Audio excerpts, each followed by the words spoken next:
Now we are going to talk about significance of cadherin during development. E-cadherin is the first type of cadherin which is expressed during mammalian development. E-cadherin is also essential for compaction. Compaction basically is that loosely cells which are loosely attached to each other in blastomere, they become tightly packed together. So initially our embryo, fertilized egg was a single cell. It divided, it formed 8 cells. They are not very tightly attached to each other. Now during the next stage of development, they become tightly attached to each other via expression of E-cadherin. Cadherin up-down regulation correlates with major morphogenic events at the later stages of vertebrate development. For example, when one type of tissue is segregating from a different type of tissue, we saw an example of that when we were talking about neuronal tube formation. Again, I would like to mention that when neuronal tube forms and pinches off the ectoderm, neuronal tube cells lose E-cadherin and acquire other cadherin, for example, N-cadherin. So it's not just the contraction of actin filaments that will only form that basically invagination or the loop. Ultimately, cells have to stop binding each other. The way these cells do is that these cells, the cells which are going to form the neuronal tube, they are going to stop making E-cadherin, so they will no longer be sticking to the cells of the ectoderm. So that allows these cells to detach from ectoderm.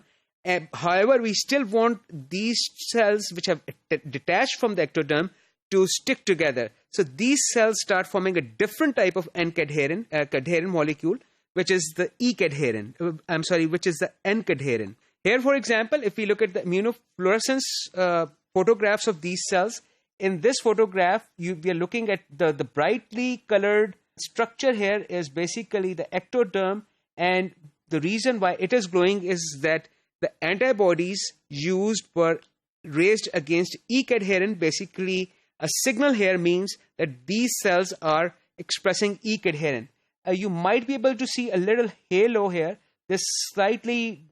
Although the signal is not very prominent, of course, because these cells have stopped making E-cadherin, you can sort of get some idea or some sense that there is some structure here. This is the neuronal tube that came off the ectodermal cells, the sheet of ectodermal cells. In the next slide, you can see it's the same, basically it's the same tissue. Now we are looking at the staining of N-cadherins. N-cadherin is not basically present in the ectodermal cells. You cannot see the ectodermal cells glowing here. However, you can see the structure, the tubular structure which came off the ectoderm now glowing. This basically is showing that the cadherin expression has switched from E-cadherin to N-cadherin, although these particular cells originated from the cells on the top. They have switched their cadherin expression.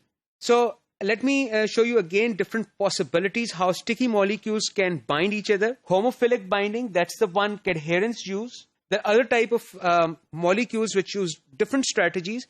For example, there is a heterophilic binding in which, in this case, 2 different molecules stick with each other. This is the strategy taken by integrin molecules. We will see how integrin molecules bind their substrate. They use heterophilic mechanism.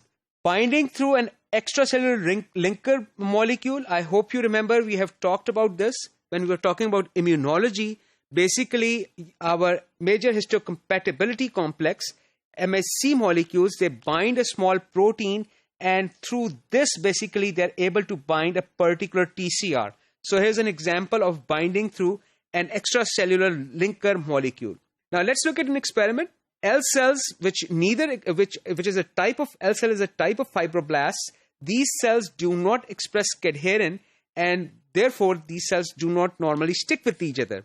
If the L cells are transfected with E-cadherin DNA, now these cells will be able to make E-cadherin. They become adherent with each other. Now these cells can bind each other in a calcium ion dependent manner, indicating that this adhesion is mediated by cadherin molecules. So And if we use antibody against cadherin, E-cadherin, these cells, although now they're expressing E-cadherin, they will no longer be able to stick with each other. Here again, this, a different type of experiment. So we have L cells. These are fibroblasts. I have mentioned that they do not express any cadherin. We have two types of, we transfect, first of all, these fibroblasts with two different type of cadherin molecules. The light blue ones are transfected with E-cadherin. The red ones are transfected with N-cadherin. So the red ones have N-cadherin on the surface, whereas the blue ones have E-cadherin. If we mix these cells will sort themselves out and make this structure. What is remarkable about this is that basically the N-cadherin cells expressing N-cadherin are sticking together. Cells which are expressing E-cadherin are sticking with each other. So this is basically qualitative attachment of cells. So what quality of cadherin a cell is expressing will determine which cell sticks with which cell.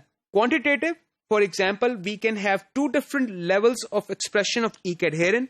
Here, the dark blue cells are expressing higher level of E-cadherin. The light blue cells are expressing a lower level of cadherin. When we allow these cells to settle down, they form this structure, indicating the cells which are expressing higher amounts of cadherin, E-cadherin, they prefer to stick with each other, and the cells which are expressing lower amount of cadherin, E-cadherin, they will stick with each other. So binding or sticking of cells with each other via cadherin molecule is qualitative and quantitative. Amount of cadherin and the quality or what type of cadherin they're expressing. Here we can see distribution of different type of cadherins using different staining methods in a developing brain of a mouse, embryonic mouse. Here, for example, E-cadherin is expressed in this region and allowing these cells to stick with each other. R-cadherin, a different type of cadherin, which is expressed in different part of brain, and this basically results in sticking of these cells with each other. There's another type of cadherin called cadherin 6, which is expressed by yet another set of different cells. Basically, the purpose of this is that you get to know that cells stick with each other, which are expressing same type of cadherin. Here, I would like to point out, you may have noticed that these cells are expressing E-cadherin and also cadherin 6.